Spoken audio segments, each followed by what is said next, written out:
के राज्य मंत्री सम्माननीय प्रोफेसर SP सिंह बघेल जी, जम्मू कश्मीर के कृषि मंत्री जावेद साहब, भारत सरकार के सचिव secretary fisheries doctor Abhilash Lekhi ji, Shri Ashish Verma ji, मंच पर विराजमान अन्य सम्मानित महानुभाव, सभागार में उपस्थित जम्मू कश्मीर के कृषि विश्वविद्यालय के श्रीनगर के कुलपति प्रोफेसर नजीर गनई, भारत सरकार, जम्मू कश्मीर प्रशासन और विभिन्न राज्यों के आए हुए सभी वरिष्ठ अधिकारी, कोल्ड वाटर फिशरीज से जुड़े हुए सभी farmers, entrepreneurs, different stakeholders, देवियों, सज्जनों और मित्रों, भारत सरकार के द्वारा आयोजित कोल्ड वाटर फिशरीज के राष्ट्रीय सम्मेलन में उपस्थित होना मेरे लिए अत्यंत गर्व और प्रसन्नता का विषय है और भारत सरकार के वरिष्ठ मंत्री आदरणीय राजीव रंजन सिंह जी का मैं हृदय से आभार व्यक्त करना चाहता हूं, जिन्होंने इस सम्मेलन के लिए जम्मू कश्मीर को चुना और केवल चुना नहीं बल्कि आने के पहले अनंतनाग में एक क्लस्टर भी स्वीकृत किया। 100 करोड़ रुपए की लागत से। इसके लिए मैं उनको बधाई देता हूं।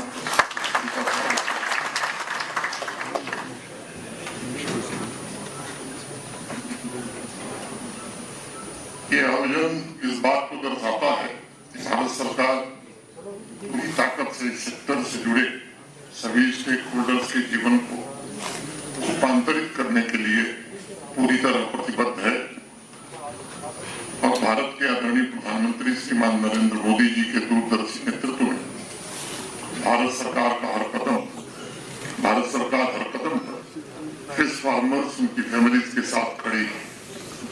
मेरे पूर्व के वक्ताओं ने बहुत विस्तार से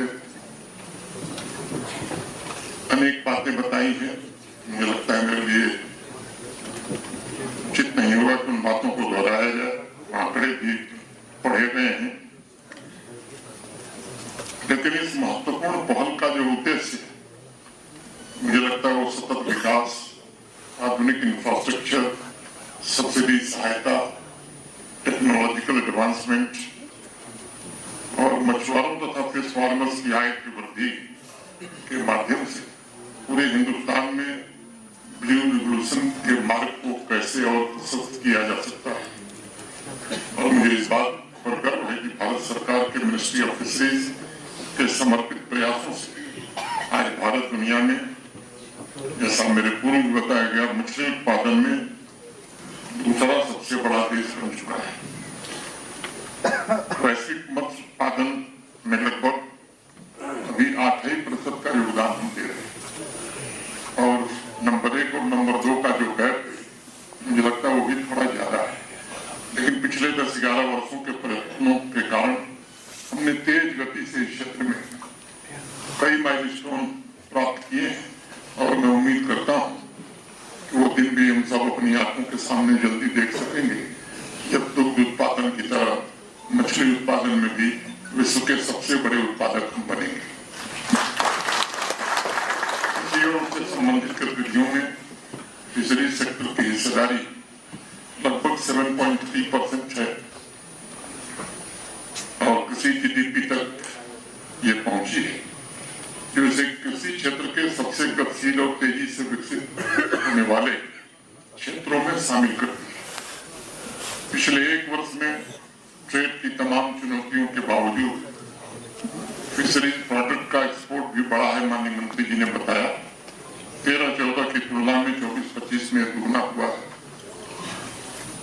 और मुझे ये कहने में कोई संकोच नहीं है कि हमारे फिश फार्मर्स असंभव सपने के शिल्पकार बनने लगे, जिसका एक साक्षात उदाहरण हम लोगों ने हैदराबाद से आए हुए युवा इंजीनियर में देखा। 2014 के बाद देश में जो बदलाव हुआ है, खासतौर से एग्रीकल्चर और एलाइड सेक्टर, मैं मानता हूं कि पूरे देश में पिछले 10-11 वर्षों में एक क्रांति नीति तैयार हुई और तारीख गवाह है कई चुनौतियां आई इस क्षेत्र में, लेकिन देश ने उन चुनौतियों के सामने झुकने से इनकार कर दिया।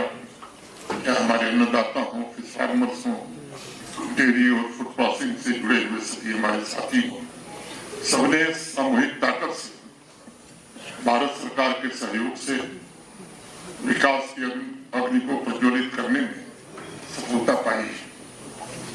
फिशरी सेक्टर में रिकॉर्ड उत्पादन भी इस बात का प्रमाण है कि जब भारत के कामगार एक उद्देश्य, एक निश्चय और एक दिशा के साथ एक साथ खड़े होते हैं, तभी इतिहास उसी रूप में ढल जाता है जैसा वो बढ़ना चाहते हैं। सामान्य तौर पर आप देखें 11-12 वर्ष पहले एग्रीकल्चर और अलाइड सेक्टर की चर्चा कर्ज और संघर्ष के लिए हुआ। आज उसकी चर्चा नए रिकॉर्ड उत्पादन के लिए हो रही है, वन डिस्ट्रिक्ट वन प्रोडक्ट के लिए हो रही है, रिकॉर्ड एक्सपोर्ट के लिए हो रही है। एग्रीकल्चर और अलाइड सेक्टर में जो एनुअल ग्रोथ है लगभग 4.4%। खाद्य उत्पादन के मामले में 2024-25 में 3,577 लाख मिलियन टन के साथ भारतवर्ष ने पूरी दुनिया में एक नया रिकॉर्ड बनाया है।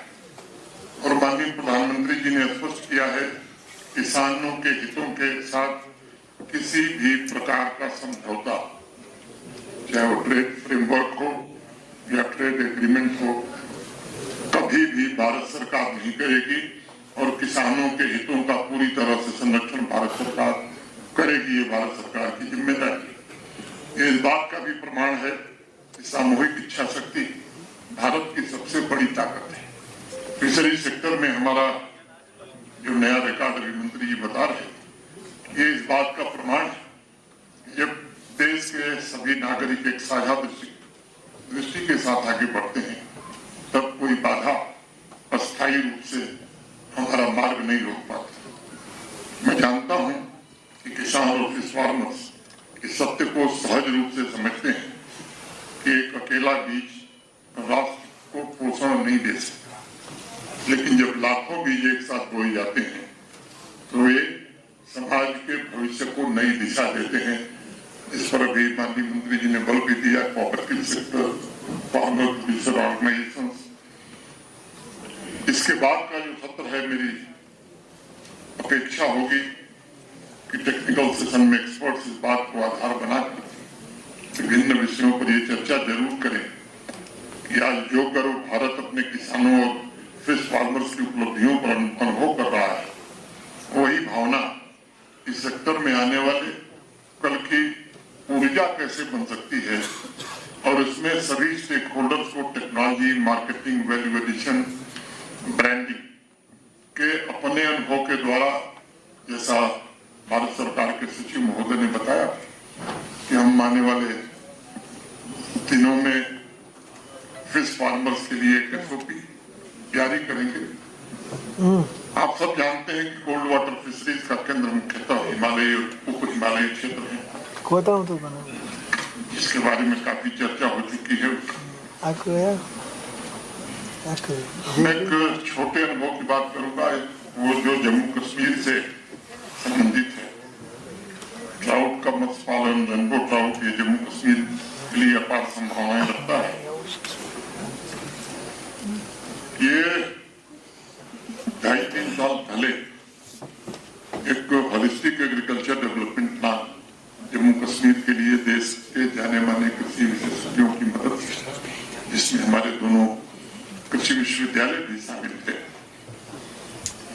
बनाया गया। 29 प्रोजेक्ट उसमें कृषि वैज्ञानिकों के सलाह से जम्मू कश्मीर प्रशासन ने स्वीकृत किए। कोई एक प्रोजेक्ट साइलो में नहीं है, सब इंटर रिलेटेड है। जम्मू कश्मीर की जो आवश्यकताएं उनको ध्यान में रखते हैं। वाटर हमारे पास कम है, मिल्क प्रोडक्शन, मिल्क डेफिसिट थी, मीट की डेफिसिट थी, ट्राउट या फिश प्रोडक्शन हम कैसे बढ़ा सकते हैं, इन सभी बातों को ध्यान में रख करके जो ये प्लान बना,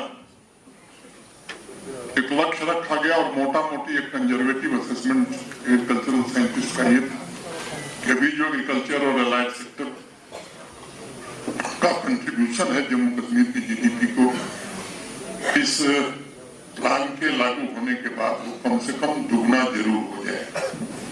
उसके लाभ किसानों को मिलने लगे। आने वाले दिनों में मैं उम्मीद करता हूं कि और मिलेंगे। जम्मू कश्मीर में लगभग 27,000 हेक्टेयर ये जल संसाधन हमारे पास उपलब्ध हैं। हैचरी के विकास, कोल्ड चेन इंफ्रास्ट्रक्चर के निर्माण, फीड मिलों की स्थापना तथा मछली उत्पादन के बाद की प्रबंधन प्रणालियों को बेहतर बनाने में इस स्कीम के कारण काफी सफलता मिली है। हमारे जल स्रोत जैव विविधता की दृष्टि से भी बड़े महत्वपूर्ण है और ये सच है कि ट्राउट मछली का मूल्य पूर्व के लोगों ने बताया कि काफी महंगा है। यहाँ जो एक्सपोर्ट्स वाकिफ हैं कि 22-23 में यहाँ HADP 5,013 करोड़ रुपए की लागत से स्वीकृति हुई थी।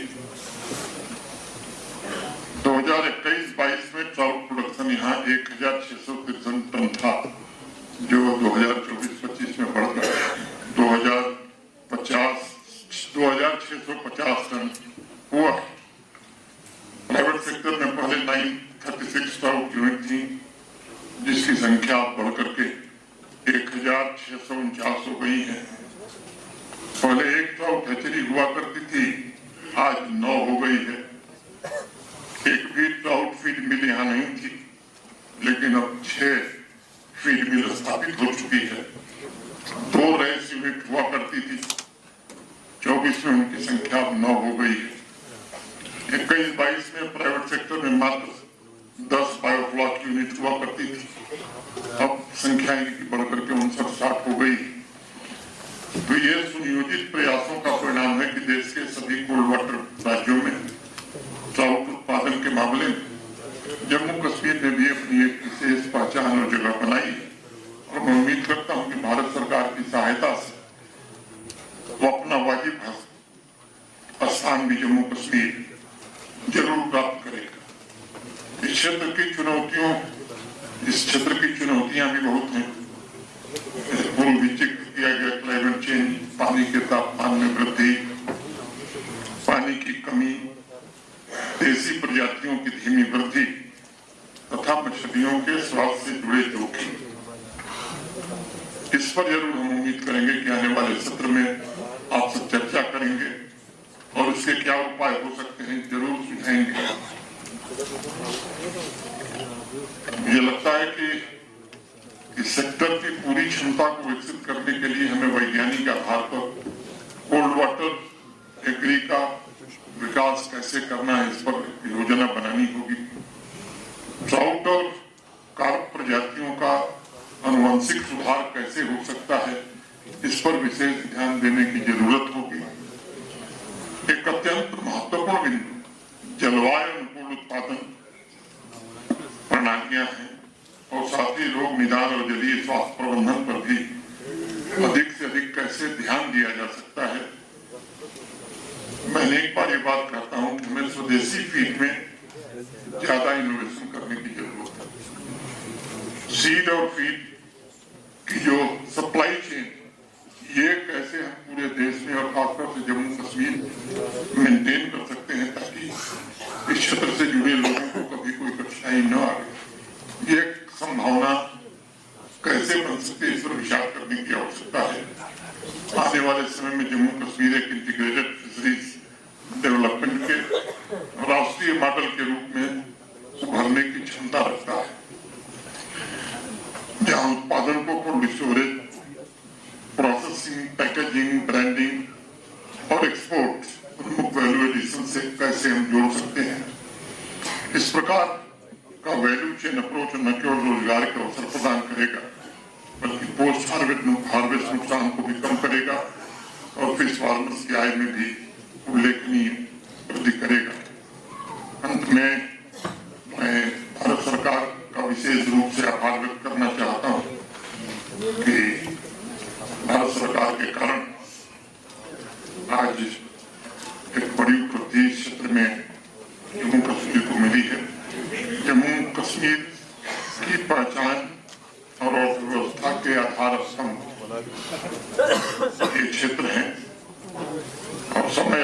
कि इनके योगदान को सम्मान भी मिले, इन्वेस्टमेंट भी away of technology, advance technology जो जरूरी है वो प्राप्त हो सके। जम्मू कश्मीर के भीतर एक अत्यंत प्रभावशाली शक्ति अंतर्निहित है जो प्रगति को नया आकार देने की क्षमता रखती है। इनोवेशन और परिश्रम के अद्भुत समन्वय के साथ इस संघराज्य क्षेत्र के नागरिकों, कामगारों, उद्यमियों, किसानों और कलाकारों, नौजवानों में ऐसी सामर्थ्य है जो विकसित राज्यों को ये दिखा सकते हैं कि आत्मनिर्भर जम्मू कश्मीर के निर्माण और दिशा निर्धारण करने वाले हमारे यही सशक्त शिल्पी हैं।